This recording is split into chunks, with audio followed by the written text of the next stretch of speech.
Andi pun mencoba sekali lagi dengan suara yang lebih keras. Di waktu yang bersamaan, Lucky yang mendengar teriakan Andi itu langsung membalas panggilan Andi. "Di, aku di sini, Di." Lucky terus mengulangi teriakan itu dengan suara yang lebih keras lagi. "Luk, kamu teriak, suruh Andi buat teriak terus supaya kita bisa ngejar ke arah suara dia." Lucky menuruti perkataan Abimanyu. Ia meneriaki Andi berulang kali sampai Andi benar-benar mendengarnya. Dan Andi pun mempraktekkan apa yang Lucky perintahkan.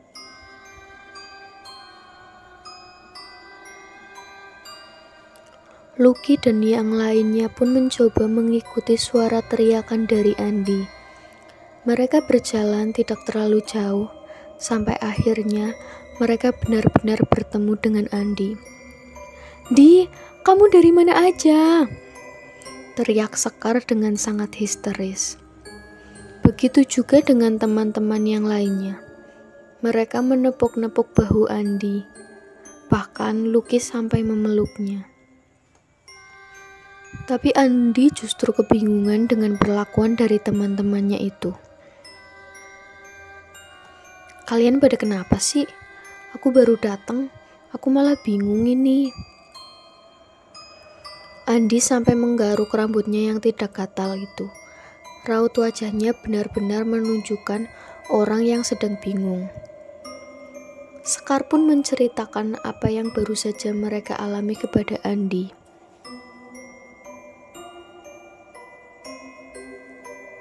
"Kok bisa gitu ya?" tanya Andi yang juga ikut kebingungan. "Jangankan kamu, Di, kita aja bingung.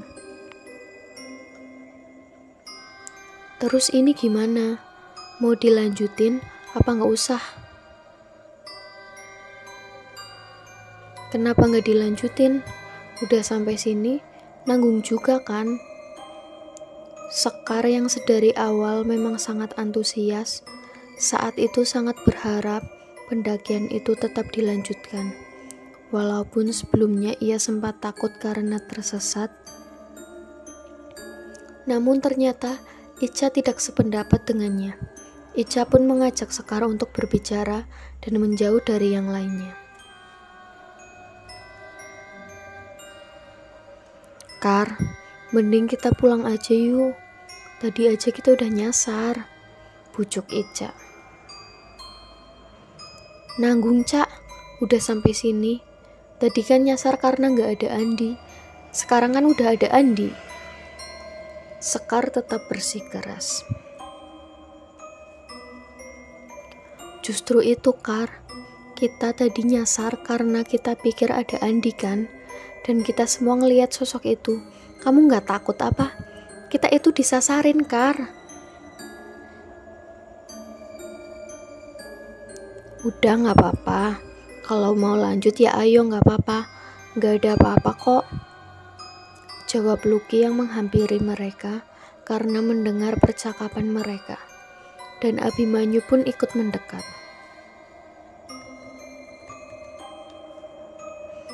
"Kamu yakin aman, Luk?" tanya Abimanyu yang sepertinya khawatir dengan kondisi saat itu. "Iya aman, tenang aja. Yang penting kita positive thinking aja." Lucky sepertinya sangat memahami keinginan Sekar untuk terus melanjutkan pendakian, hingga ia berani menjamin keamanan mereka.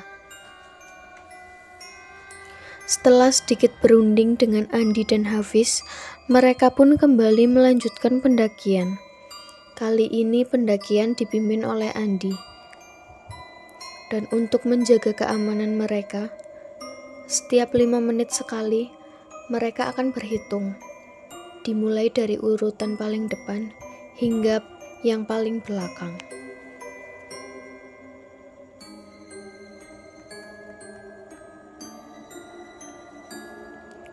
Baru saja mereka berjalan sekitar setengah jam. Tiba-tiba Sekar merasakan ada yang aneh dalam dirinya.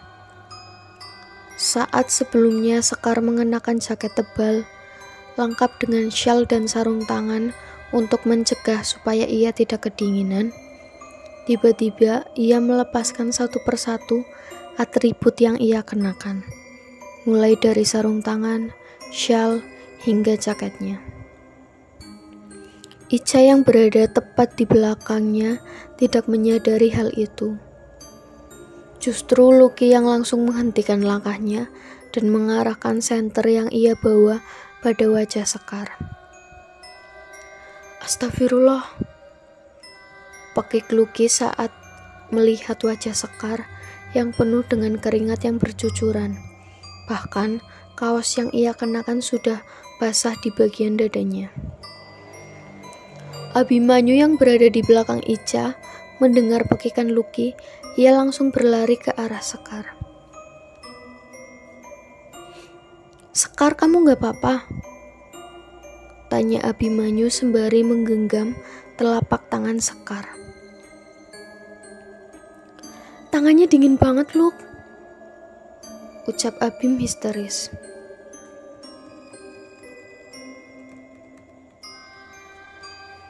Aku tadi denger nafasnya ngos-ngosan banget, jadi aku berhenti, Bim.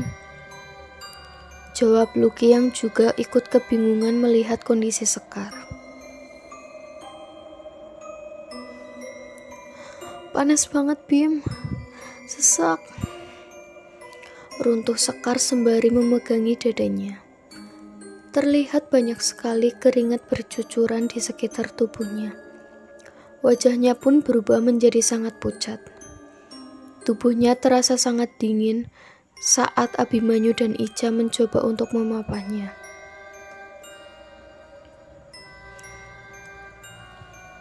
Mereka menggotong Sekar untuk duduk bersandar pada sebuah pohon besar yang ada di sekitar mereka. Ica mencoba untuk mengipasi tubuh Sekar dengan topi yang ia bawa. Abimanyu menyeka keringat yang bercucuran di muka Sekar dengan sebuah handuk. Dan yang lainnya mencoba untuk menerangi Sekar dengan senter yang mereka bawa masing-masing.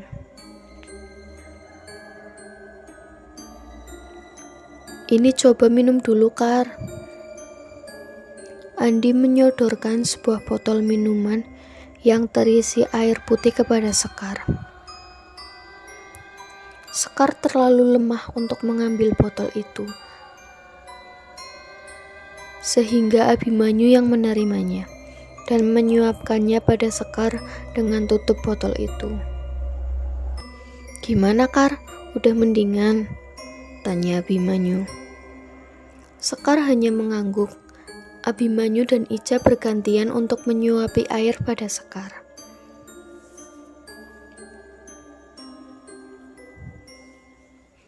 Ya udah, kita break dulu aja. Andi menginstruksikan semuanya untuk istirahat dahulu. Mereka pun duduk di tanah mengelilingi Sekar, sembari sesekali mereka memberi semangat untuk Sekar. Ini tinggal satu tanjakan lagi, kita udah sampai di camp loh. Sekar pasti kuat lah, ucap Andi sembari menepuk-nepuk bahu Sekar. Sekar hanya tersenyum mendengar ucapan Andi itu. Kar, minumnya tinggal setengah botol nih, habisin sekalian ya. Jangan, buat nanti lagi aja. Kalau kebanyakan minum, nanti malah cepet lemes. Oh gitu ya, Mas. Iya, lagian udah deket kok. Sekar kuat jalan lagi nggak? Kita jalannya pelan-pelan aja ya, udah deket ini. Iya udah mendingan, kita jalan pelan aja ya. Apa mau aku gendong? Tawar Abimanyu. Tapi Sekar menolak, ia merasa masih mampu untuk berjalan sendiri. Mereka pun kembali melanjutkan perjalanan. Kali ini mereka berjalan dengan cukup pelan, mengingat kondisi Sekar yang belum pulih sepenuhnya.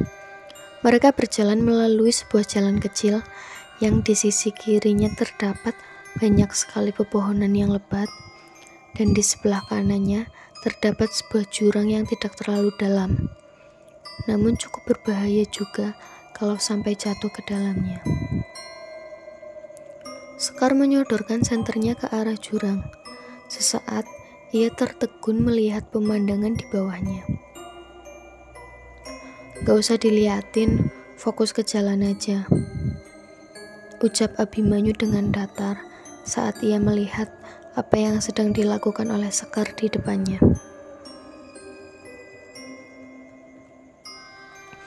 "Bim, itu jalan yang tadi kita lewatin kan pas nyasar?" tanya Sekar pada Abimanyu sembari menyodorkan senter yang ia pegang ke arah jurang.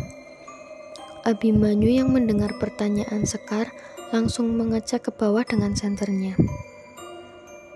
"Jangan ngarang, orang gak kelihatan apa-apa kok," jawab Abimanyu dengan nada yang sedikit meninggi. "Itu Bim, itu jalan yang tadi kita lewatin.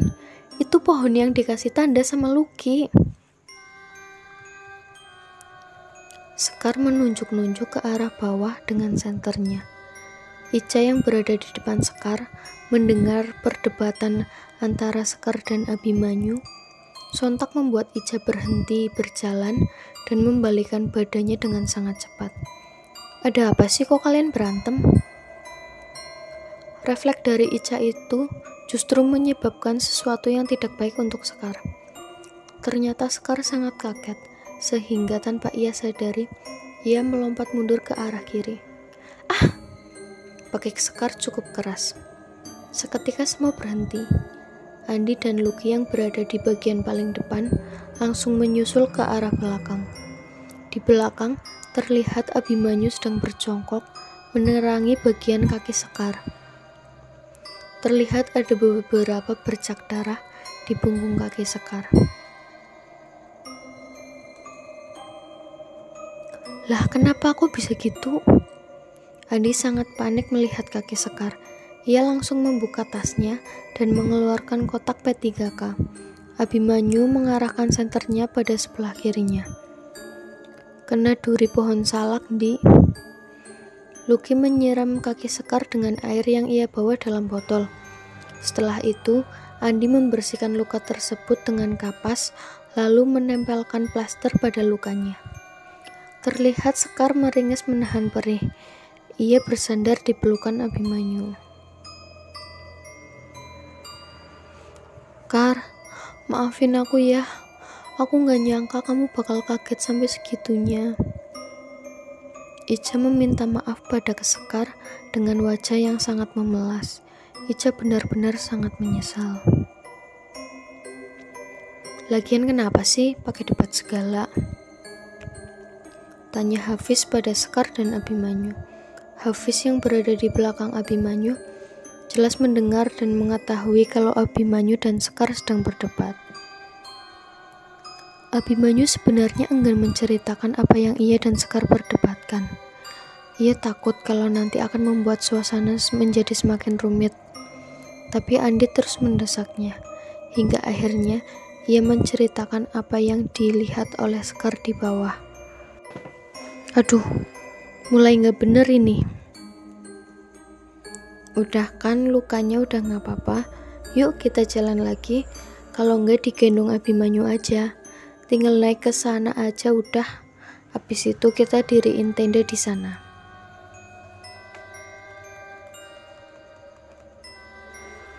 Andi menunjuk ke arah tanjakan yang cukup tinggi sekitar 100 meter. Ia seperti tidak mau merespon tentang apa yang baru saja Abim ceritakan. Ia bahkan tidak merespon perkataan Lucky. Mereka pun kembali melanjutkan perjalanan. Kali ini, Sekar berada di gendongan Abimanyu. Dengan susah payah, Abimanyu berusaha berjalan menanjak dengan berat tubuh Sekar yang kini ia pikul. Di tanjakan terakhir, Abimanyu dan Sekar berada di barisan paling belakang. Saat mereka hendak sampai di puncak, tiba-tiba saja Sekar membenamkan wajahnya pada punggung Abimanyu, dan ia merintih seperti ketakutan. Abimanyu yang menyadari hal itu langsung menghentikan langkahnya dan berusaha untuk menanyai Sekar. Ada apa, Kar? Jangan bikin aku takut. Depan sebelah kanan kamu, Bim, ucap Sekar sedikit terisak. Perlahan Abimanyu menengok ke arah kanannya, dan betapa kagetnya ia saat ia melihat sebuah sosok putih berambut panjang sedang menatap ke arah mereka. Abimanyu berusaha sekeras mungkin untuk berlari menjauh dari wanita itu. Namun naas, kakinya terpeleset dan dagunya menghantam sebuah pohon yang tinggal setengah. Ia dan Sekar pun terjatuh berguling ke bawah. Sayangnya teman-teman mereka sudah berada jauh di atas. Sepertinya mereka tidak menyadari sesuatu yang menimpa Abimanyu dan Sekar.